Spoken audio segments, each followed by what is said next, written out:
gingiman azzalimai a Najeriya. Ka san duk duniya in dai kana so ka ga barayi, yan fashi da makami, idan ka samu shugabannin Najeriya magana ta kare.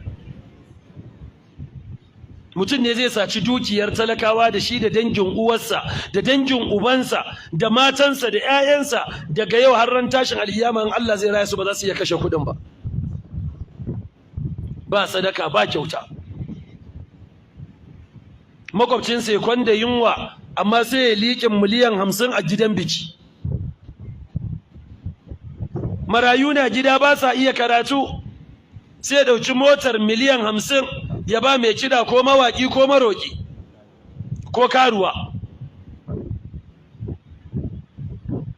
Kirikiri yanzu inda za ka fita bakin titi sai ciwon zuciya ya kama ka. Duk sanda ka ga wata zintime miyan mota, to ya ka ga wata munafaka da glass extra large ta kunna disco kawai tana